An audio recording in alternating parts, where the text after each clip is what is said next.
Zagreb, the capital city of Croatia, is where we are taking you in this week's episode. If you want to know all about what to do when you get to Zagreb, then this is the episode for you. You will learn about the fascinating history, the upper and lower towns in the city centre. We take you on a fantastic walking tour through markets, bloody bridges, and religious pilgrim sites, as well as to the well-known cathedrals and buildings in the city. You'll also learn about the oldest park in Zagreb that is as big as New York Central Park, the biggest and oldest cemetery in Croatia, because, of course, you should always visit cemeteries when you're on holidays. Discover what the Green Horseshoe is, as well as why there is a very grand old hotel called the Esplanade near the train station. Listen to the end to hear what crowds gather for every day that has been happening at the same time each day for hundreds of years. Trust me, this podcast goes off with a bang. Of course, we share the best spots to eat and drink and some other great tips and highlights when visiting Zagreb, which has now become one of our favourite cities. So please enjoy this episode all about Zagreb, the capital of Croatia. And if you want to see all the pictures that go with this episode, then on the podcast player you're listening on now, go there to see the description and there will be a link to episode 109 just waiting for you to go and see all the pictures. Hello, Lyle. Welcome back to the Beach Travel Wine podcast. Buenos dias, Leonita. How you going? I'm good. How are you doing? I'm fabulous.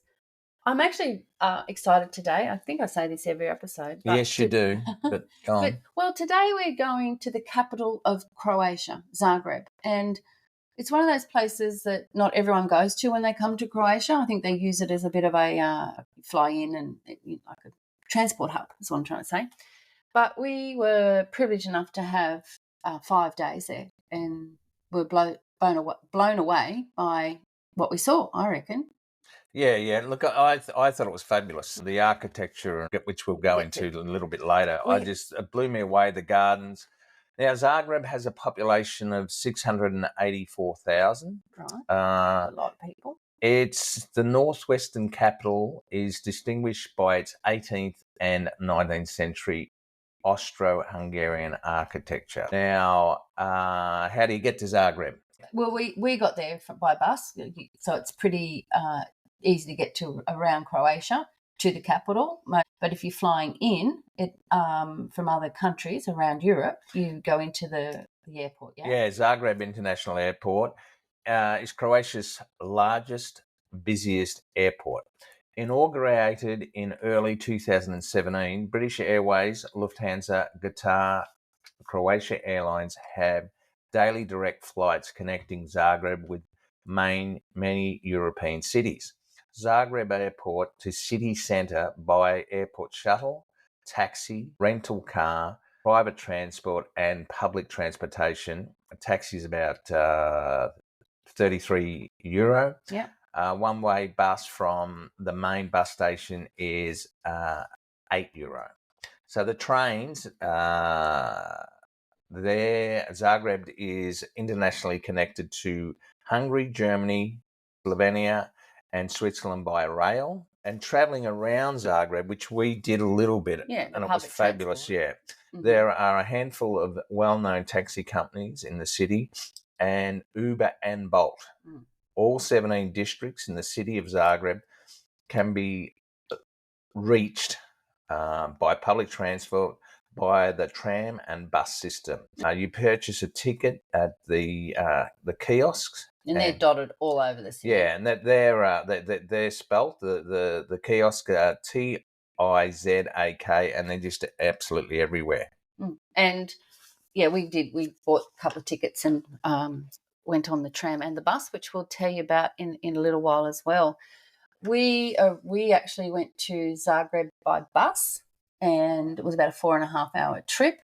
And we arrived at the bus station and got an Uber from there to our apartment. And it was only €7 or €8, which I thought was pretty good, yeah. Yep. And our apartment is really close to the centre of Zagreb, like a block. And I'll put a link to the accommodation in the show notes. Just if you want any information you want to know about this episode, you can go to the play you're listening on now and click the link to episode 109 to find the pictures, the links that I'm going to be talking about, and I'll put the apartment there because it was a big apartment. Yeah, really big. It had a washing machine, a nice kitchen, lounge area, and was just perfect spot for visiting Zagreb, I thought. Yeah, look, yeah, the position was fabulous. Yeah. So we decided, Lyle, which we've been doing nearly in every city we've been to in this trip, but especially in Croatia, to do a walking tour. And there's quite a lot to choose from. The one we did covered just the basic stuff that we wanted to see. And once again, I'll put a link to that in the show notes. The first day, we as I said, we arrived, we found our apartment, we went for a bit of a recce because we were hungry and, basically had an early night. And then the next day we did our walking tour, which started at a park about half a block away from where we were staying. And it's a beautiful park called Nikola Zrinski Square. How'd that go? That's good. Yeah. And when we arrived at that park, it's beautiful paths lined with green space, beautiful flower beds, like that are maintained and immaculate little flower beds, some water fountains. It was really, really pretty. So it was a really nice place to start our walking tour. Yeah, and they've got a famous meteorological clock. Yeah, well, it's sort of a clock. It's like a barometer, temperature gauge, and actually our guide mentioned that it's never on the right time. The information's error-riddled. Yeah, he also said that you'll see all the old people come up and look at it, and they still think it's gospel, the temperature. That's right, he did say that, yeah. Yeah, but it was a good group because we had, there were people from Brazil, from India, from England, obviously from Australia. It was a nice group of people that headed off on this walking tour. We started at the square, as I said, and Zagreb they talk about upper and lower town, don't they? Yeah. Yeah, and so... Well, maybe I should give you a bit of history. Okay. Okay. Yeah, it's because you'll need to know this history for the walking tour. Yeah. Yeah. Okay, so Zagreb dates back to the Middle Ages. The name Zagreb was first used in 1094 at the founding of the Zagreb diocese in capital after the Slavs arrived in the area. Zagreb became a free royal city in 1242. It was made the capital of Croatia in 1845 and elected its first mayor in 1851. The city's recorded history indicates a continuity of urban settlement beginning in the 10th century. Old Zagreb consisted of two settlements on neighbouring hills. There were Gradec, so Gradec, and Capital. So that's the very basics of the history. But as Lan said, going into to do the walking tours, you'll understand, because they don't call it Gradec and Capital anymore. It's the upper town and lower town. And we've started the walking tour in the lower town at the park, and now we head towards the main square, which has a very interesting history. Yeah, it's got a great big statue that dominates the square, and it's surrounded by beautiful buildings, like lovely architecture in the buildings.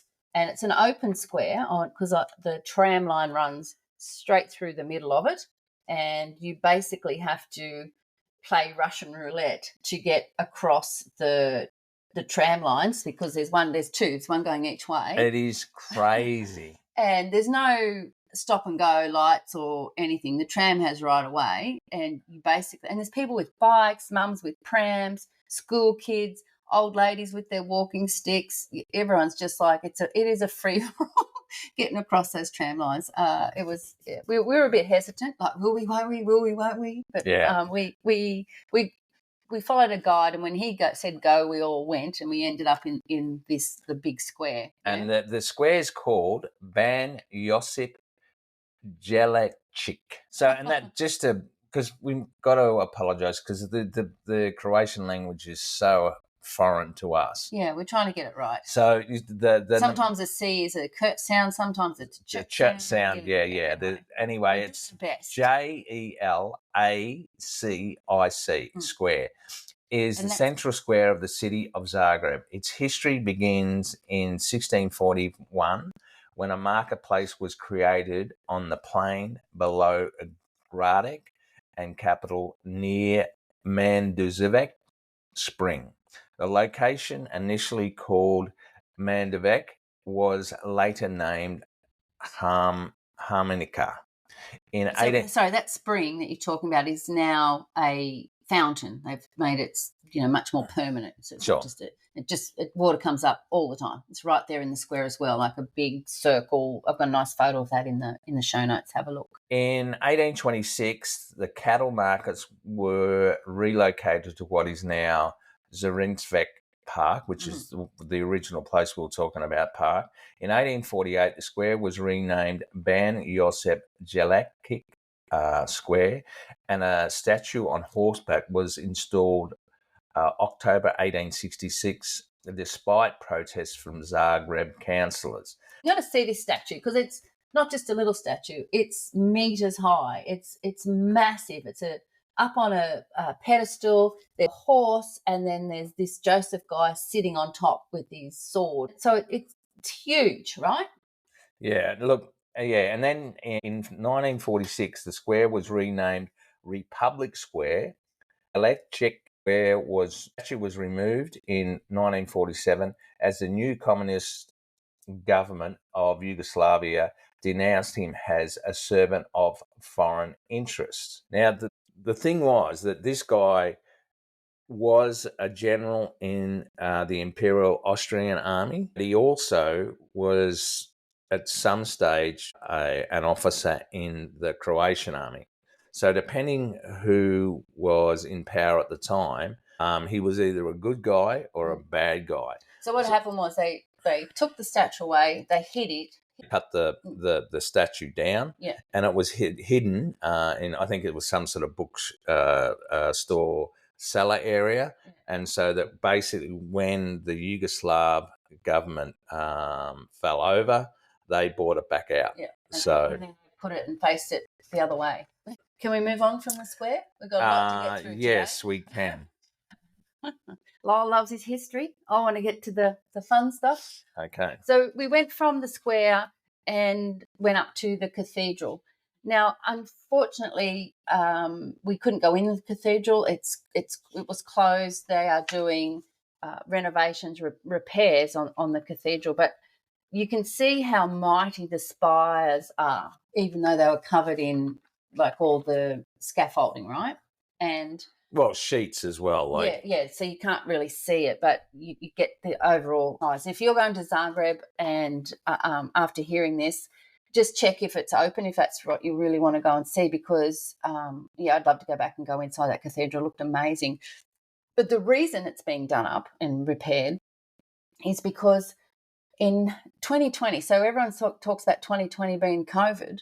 Well, they not only had that to deal with, they also had a huge earthquake. A huge earthquake. In Zagreb. And we knew nothing about it. I guess the world was too busy with other things. So there's a lot of reconstruction and maintenance going on around the city. And buildings do have like covers on them. The 2024, 4 years later, and they're still working tirelessly to get the city back in shape. Yeah? Yeah. Now, the cathedral is the tallest building in Croatia, and its organ is among top 10 finest organs in the world. Mm-hmm. It's open from 10 to 5, Monday to Saturday, and Sunday, and Sunday 1 till 6. Yeah. Admission is free. Now, the Archbishop's Palace encloses it from 3 sides, twin spires of 208 metres, or 354 feet high. The first cathedral was damaged during the Tatar attack and a great fire in the 13th century. It was severely damaged by the 1880 earthquake as well, and was restored in the neo-Gothic style of the cathedral you see today. Now, you've got a story about... Well, I don't remember the whole story. The guy was telling us how one of the bishops went on a trip to Vegas and must have told someone what had happened to the cathedral, and one of the casinos was remodeling, and so they donated their chandeliers That's right, yeah. to the cathedral. And so old mate brought them back and put them in the cathedral, and there's been controversy over them ever since. And the discussion is at the moment, when the cathedral opens back up, will the chandeliers make from the casinos in Vegas? Will they make a comeback, or will they be gone? So nobody really knows. So that was pretty interesting. So from the cathedral, we walked through to the Dolac markets, and they're the biggest open air markets in Zagreb. Yep. Lots of locals and tourists obviously go there to buy fresh produce. There were tables and tables and tables, and because we were lucky enough to be there in late spring, of the beautiful summer, sort of early summer fruits, the berries and that sort of stuff, which were divine. You bought yourself some cherries and blueberries. Yeah, delicious. And then we went back another time and bought fresh bread rolls from a bakery downstairs, because downstairs they've got the cheese and the meat and fish and that sort of thing.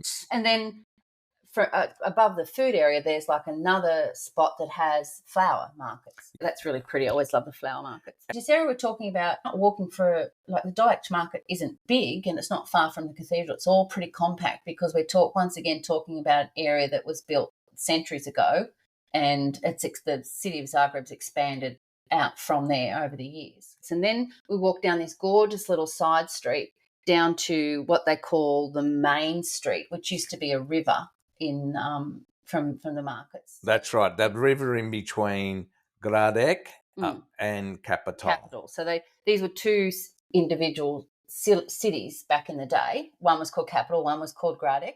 Yes. And they hated each other. And this main street was a river, and it had a bridge over it. And so one would fight the other and get over and conquer them, and then they'd come back and destroy the bridge. So the others couldn't get over. So then the other one would build a bridge and come over and fight them, and then they'd destroy the bridge. And eventually they just thought, this is ridiculous. And that's what's called there's a street that they used to call the Bloody Bridge. That's right. Yeah, because that joined the two. And it's still called the Bloody Bridge. Yeah, but it's not a bridge now. Now the street. Yeah. This is going to be a hard one. I'm just calling it the main street, but you go ahead. Well, it's actually known as the prettiest street in Zagreb. So, and it is, and it is beautiful. Yeah. I'll spell it first. It's TKALCICEVA street. So I think we'll just call it the main street. The pretty street. So it's this beautiful street lined with restaurants and cafes and little shops, and the buildings are very quaint. There's they're only a couple of stories. They're decorated nicely. It's just a really pretty street. Once again, go and check out the photos. And through the day, it looks, as because I went back at night, which we'll tell you about. It just is like, it's so inviting just to walk along, find somewhere to sit down. Really pretty. But there are some historical things to look at in this street, including a statue of the first woman journalist. So the statue of Maria Juric Zagorka.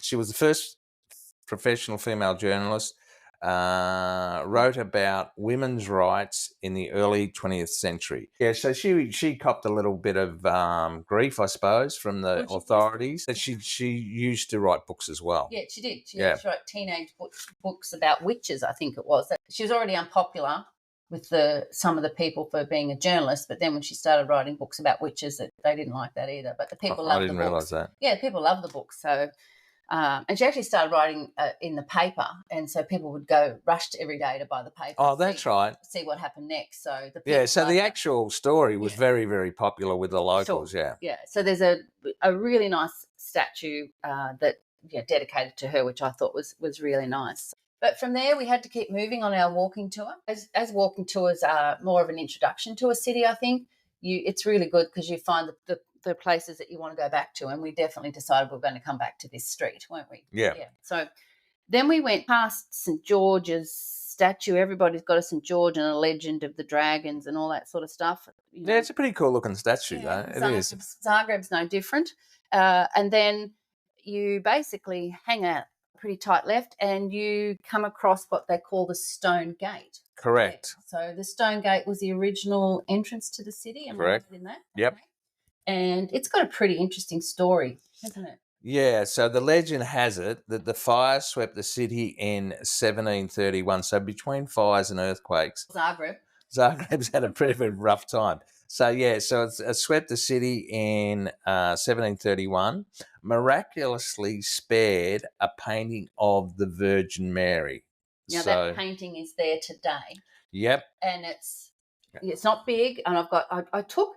Do you know what I took? This is my favourite photo of Zagreb. It's on I've put it on.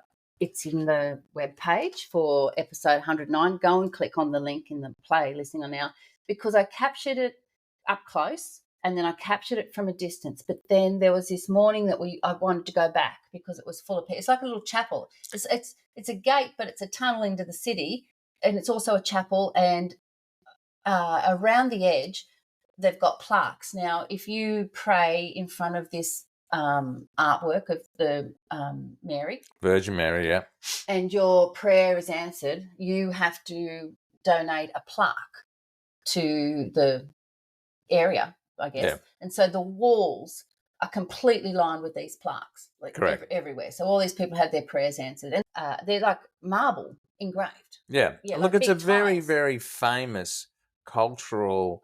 It's a pilgrimage for something. Yeah, pilgrimage. Yeah, that was the word I was looking for. God, and it sticks in my memory today. He says this old man. He's the only one in there. I remember that. Kneeling down, praying. It was surreal. Yeah, and I just walked up behind. I walked around him very quietly because I had to sit down and do my little prayer thing that I do, and then I just took a photo. And you can't see his face. You can feel him praying. I don't know what it is about that photo, but it was amazing. That just caught that moment in time. So check that out on the website, because I just love that photo. It's my favourite photo.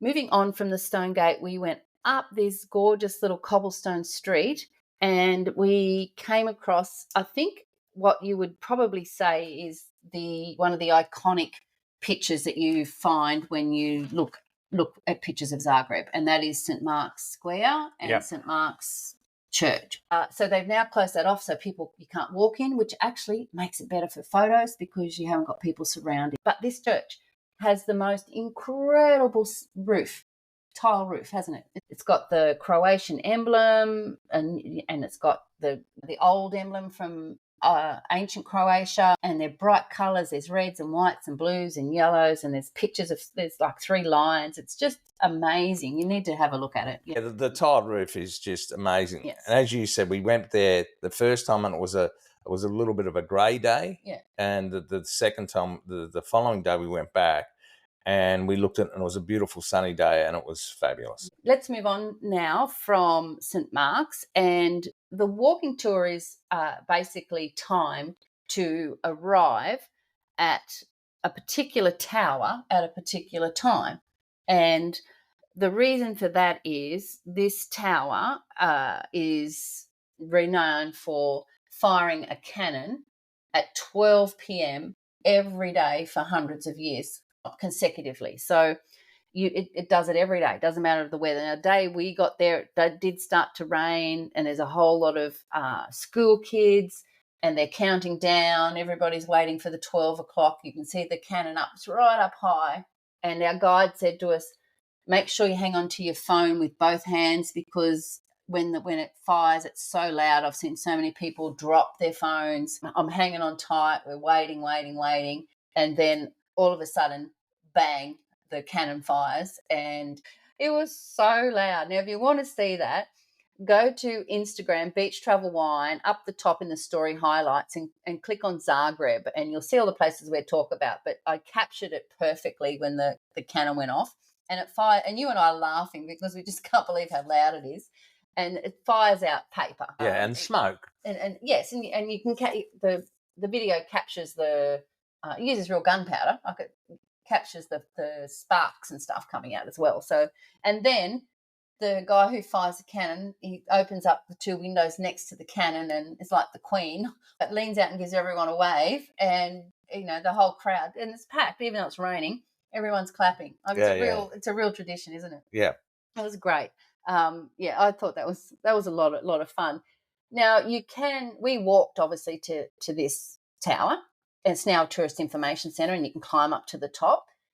But you can get there by funicular. Yes, they call it the Blue Funicular. Yeah. And it's the shortest funicular ride in the world. It takes 64 seconds. So that's from sort of the lower town, and you can catch it up. So you can do that if you want to, or you can walk around like us and you can catch it back down if you want to. Yeah, but that was closed for maintenance. The day we were there. But yeah, that doesn't happen that often. So once a year, I think it is. Yeah. Isn't it? Yeah. Which happened to be the day that we were there. But I didn't mind, because then we got to walk back down, which was nice, and discover the tunnel as well. And that's a pedestrian tunnel built during World War II as an air raid shelter, and it's 350 metres long, and they use it quite often now for art exhibitions. Yeah, but it was basically deserted and forgotten about after World War II for quite some time, and then I don't know when it opened up again, but when it did, the first thing they did was have like a rave party in there. Like they had. That's right. Yeah, but now it links one side of the old town to the other, and 350 metres. And in the middle, there's a big sort of amphitheatre opens up. I think that's where they probably have the parties and things that they have. You were a little bit anxious about walking through the I'm not a fan, tunnels, but I'm just like, I can't get lost. No. Although there were... you can go off to the side, but you just no, straight ahead. Yeah. I'm going straight ahead. And eventually, once you get to the midpoint, you can see the light at the end of the tunnel. There we go. Now, one of the things, because that was the end of our walking tour, really. Yep. Yeah, and loved it, learnt so much. And our guide told us about a couple of other things. Really interesting facts, but other places that we should go and see, which we basically did all of those things. But one of the interesting things he told us about were the gas lamps in town. Yeah. Right? So Zagreb still has over 200 lamps around town that are manually lit every day and manually extinguished every morning. Yeah. Yes. So, and as I said, there's over 200. So there's people that have a job to go around and light these lanterns. Yeah, so 2 hours before sunset, every day they light the lamp, and it's been going on for about 150 years. Yeah, so it's incredible. But the lamps themselves are beautiful. Well, but then they've got to get up and put them out in the morning as well. Yeah. Anyway, I found that really interesting. They are beautiful, and they're all around the city through the parks and that sort of thing. So and the other thing he did tell us, and I'm not sure whether you remember, what is Zagreb most famous for? Well, lots of things. You don't know. You've got no idea what I'm talking about. Neckties. Oh, okay. I have no idea what you're talking about. Yeah. A bit of a claim to fame. And I remember now we did walk past a shop that had a huge tie at the front and a whole selection of ties. Okay, thanks for that. I'd forgotten. I would have said wine, history, all sorts of other things. Let's move on to what they call in Zagreb the green horseshoe. Yeah. So what that is, if you look at a map of Zagreb, you will see a horseshoe shape in the map that is obviously in around the buildings of gardens. So it actually starts in the garden where we started our walking tour, and you head towards the old railway station. So you basically, I think there's 6 or so gardens, is there, that you go through on the horseshoe? And each one's a little bit different. So the one we started in, full of flowers and the music rotunda and that sort of stuff.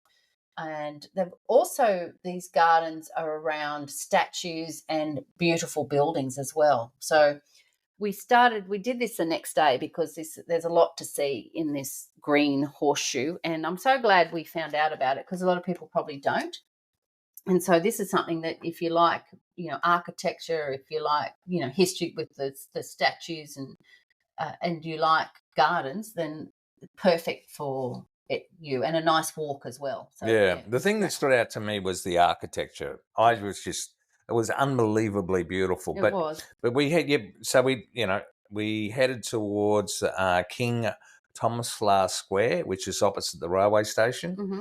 and there's a huge, obviously, statue of King Tomislav, and he was the first king. And then as you turn right, you see this huge building, and it is absolutely magnificent. It blows your mind when you look at it.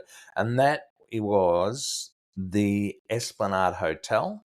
Now, that was built for passengers on the Orient Express. Yeah. Now, the Orient Express doesn't come through Zagreb anymore, but No. Can you imagine coming into that old railway station and having that Esplanade Hotel there and the statues? Oh, and the gardens. Yeah, the gardens. Like just full of colourful flowers. Yeah.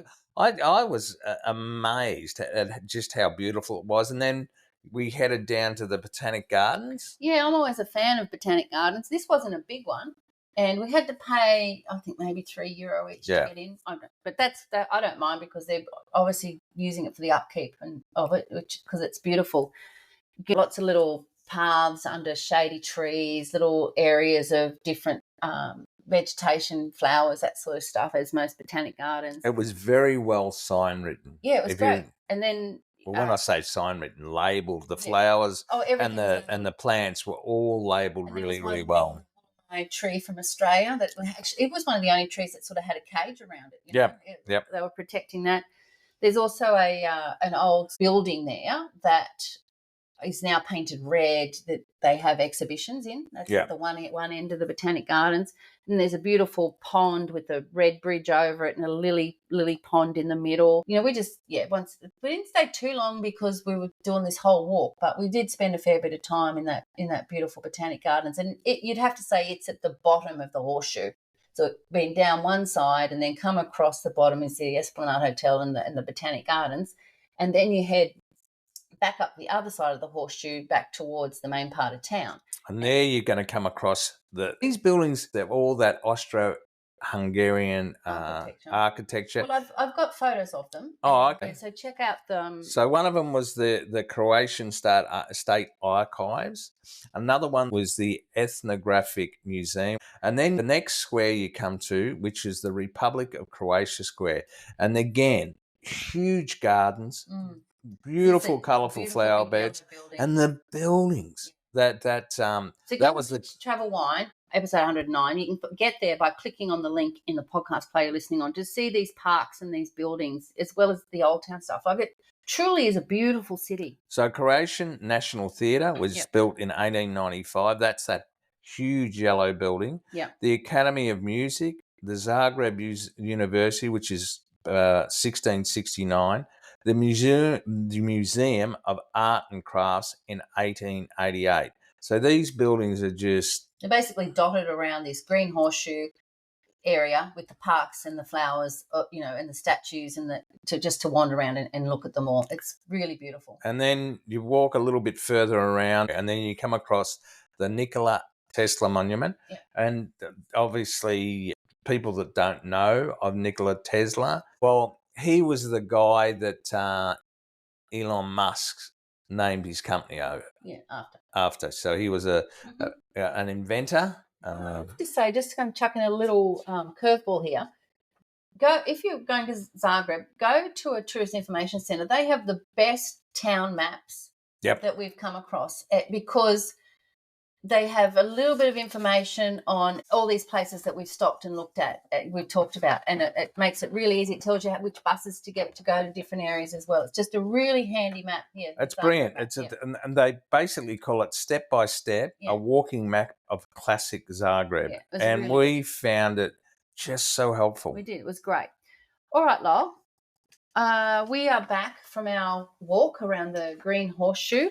We just were blown away, basically, weren't we? Yeah, loved it. One of the other things we probably would like to share with you about Zagreb, there's so many, we're trying to get it all in, but we decided we were going to, in the theme of green, go out to the biggest park in Zagreb. It's Maksimir Park. Now, it's the oldest park in Zagreb as well. It was basically opened in 1794.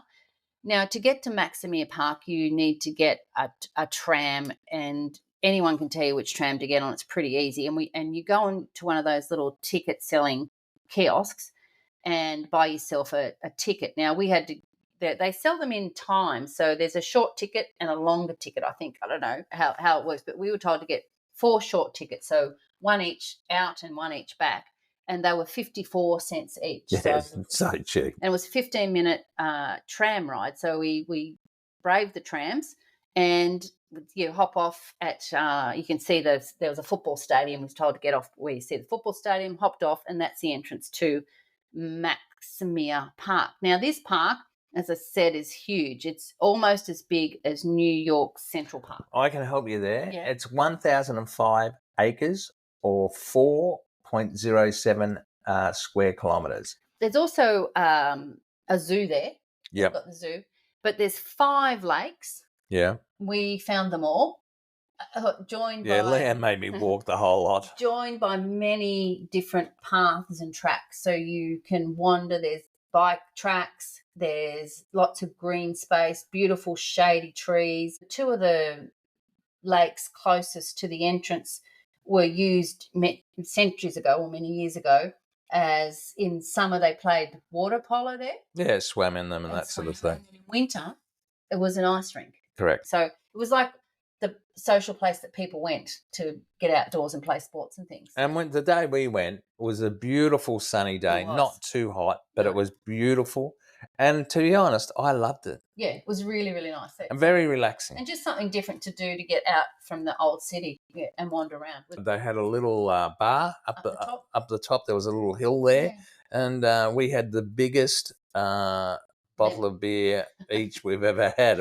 It's that Radler drink, and we highly recommend it. It's beer mixed with lemon, and I think it was a litre bottle we had each. But anyway. And then we got the tram back home. Like, it was really easy. It was a really fun thing to do. I felt that was, I love doing that sort of thing when you like tackle the local transport and nail it. It's good fun. It's a good feeling. So that was Maximia Park. That was like a whole afternoon, really, because we wandered around for kilometres. And then the next day, this is another recommendation that came from the tour guide and other people that we've spoken to. We took a local bus this time. This bus, you catch it right out front of the cathedral. And once again, we went to the ticket. It's the same tickets for bus and tram. So that was easy. And we went to the Mirogoj Cemetery. Okay, 10 minutes by bus, as I said. Now, this cemetery is Croatia's biggest, and it was opened in 1876. Now, the thing about this cemetery that makes it special is it's a public cemetery, which means, because most cemeteries in Croatia are religious, so they're either Catholic cemetery or Jewish cemetery. This one, anybody of any nationality, religion can be buried in this cemetery. And my gosh, don't you know it? Walking around, it's massive. We only did a tiny portion of it because it was quite warm that day. But there are rows and rows, and they're all. The other thing I found strange was that there's some facing one way, some facing. They just all face different directions. Which most cemeteries, they all face the same direction towards the sunrise in Australia, anyway. There were some little headstones. There was some massive, like a whole big building. I guess people just paid for what they wanted to do. Sure. And there's families. It's a whole row of the same family, and they date back to the 1800s. And some of them have been beautifully cared for.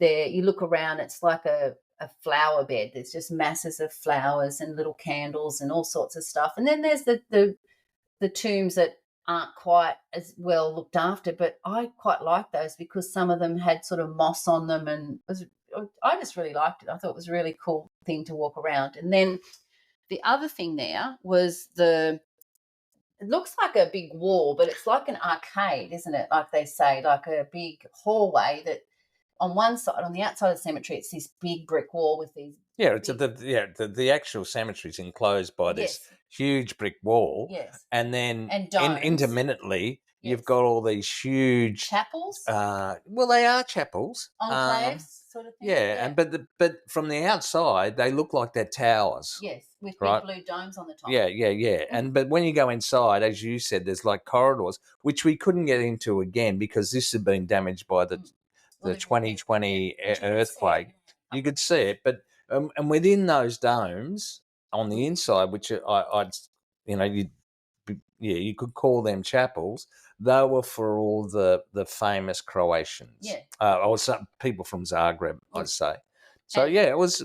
I'd never seen anything like it. And then at the entrance, there's a massive cathedral. Correct. With the biggest dome of all. So I think there was 12 different towers and domes. It was incredible, that's for sure. So that was a good recommendation. And then outside of that, you can imagine they're selling the flower stalls and things for people going into the cemetery. So that was a lot of fun. It was quite warm, and so we caught the bus back. Yep. Yeah, into town. That would have cost all of about 50 cents or something. But once again, go and check out the photos of the cemetery if you go to the link in the podcast player you're listening on to episode 109, all the photos are there. And I've got some nice videos too. So Instagram, Beach Travel Wine, go up to the story highlights to Zagreb. So I guess, Lyle, to bring home this podcast on Zagreb, we've got another one coming up about some day trips that you can do from Zagreb, and we had a couple of special places that we went. We didn't want to put them in here because we wouldn't be able to do them justice with time. But to finish off, I want to talk about some of the food and restaurants and things in Zagreb, and some of the traditions that I found really strange. Good strange though, I'd have to say. We walked around not far from our apartment, and there's like a big sort of street and a square that opens up, and they're all surrounded with chairs and bars. It's almost like a Rumbler. Yeah, like just so many. But what you notice is, unless it says restaurant, if it just says cafe bar, there is no food served at these places, and they are full. And so people are just, it's like the opposite of Spain. You just can drink, that's it. But what they don't mind, and what people are doing, is you can take your own food. So there's a lot of bakeries as well. So what they encourage people to do is to go to one of these bakeries, get your borich or your pastry, whatever you want to have, and you take that to the bar and you eat that and drink the wine or beer or coffee. I was going to say, I couldn't believe the amount of coffee that gets drunk in Croatia. Yeah. Unbelievable. And it's all day, all night. Yeah, they never stop drinking coffee. And once, I think we've said it in a previous podcast, I found it really strange that you get a coffee and you get a glass of water. I know I understand they do that, but you can't get a glass of water for free at a restaurant. Yeah, weird. You've got to pay for a bottle of water. Apparently they say if you're local, you just say, I want tap water. But like us gringos from, tourists, they're happy to sell you the most expensive water in the world. These places, aren't they? Sure. Bottles of water. So, yeah, you could just sit down and we'll have a glass of wine. Nobody even questions if you want food, because then when you get to some other places, you can't sit down and drink because you have to eat if you want to go there. Yeah. Probably in that particular square, I would have said it was a ratio about 1 to 10. One restaurant that sold food to 10 bars. That didn't. And but the bars themselves, they were really well done up. They're beautiful. Yeah, because they're served, as I said, like the Rumbler in Spain. The actual bars, the physical bars, are on the sides, and then they have these pedestrian areas that are just with their umbrellas and up the middle. Yeah, the seating's up the middle of a pedestrian mall, basically. Yeah. But they're all beautiful. They're all well. Yeah, it's classy. It's not like it's really good. Well, one night there was the local football team called Dinamo. They were playing, and we happened to be at the bar where it was obviously the owner. So all the supporters are there with their sort of sky blue Dinamo football tops on, and they're a good team. They beat everyone apparently in Croatia. And the owner of the bar bought 20 boxes of pizzas and handed them out to the. This is the guy that owns the bar. He's supplying the pizzas so that the drink. people could have a drink and watch the football. Yeah, Like crazy. And another thing we did, so that was a lot of fun. That was close to where we were, so we went there quite a bit. But we made a point of going back to that really pretty street that we can't pronounce, which used to be the riverbed in the upper town, at night time, because we wanted to see it at night. And it is so different at night, because our guide said there would just be people everywhere. It's just so beautiful. It's such an atmosphere. And we found that, and we wandered around a little bit to find somewhere to eat something that we wanted.